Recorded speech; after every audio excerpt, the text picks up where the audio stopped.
Hey everybody, welcome back to another episode of The Loop. This week we're looking at my favorite Old Testament book, the book of Proverbs.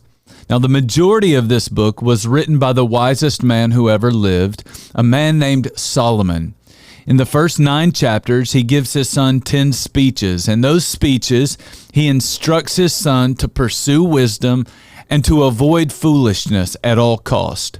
We looked at that section briefly yesterday. Then, in chapters 10 through 29, we get into a completely different section of the book. In this section, we find hundreds and hundreds of wise sayings that we can use to live life well. Think about it like this. I once saw a YouTube video about how to survive if you're going to prison. Now, I've never been to prison, okay? But prison is a very different world where people play by very different rules. If you don't have wisdom about how to live in that world, life is going to be really hard for you. The same is true in God's world. The reason life is so hard for some people is because they don't have wisdom. They don't know how to live God's way inside of God's world. The book of Proverbs gives you the wisdom that you need. It's just one short piece of wisdom right after another. I'll hit one verse today and one more tomorrow just to give you a small sample of the great things that are in this book. Proverbs chapter 10, verse 19. Where there are many words, sin is unavoidable, but the one who controls his lips is wise.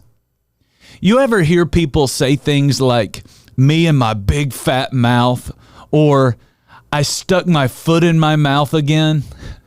These are really common expressions, and they all remind us that our mouth can get us into all kinds of trouble.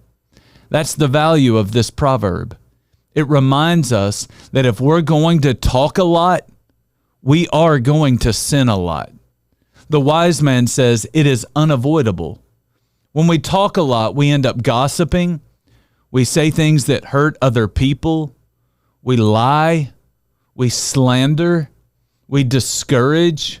We criticize unfairly. We speak words that express our pride or even our sinful desires.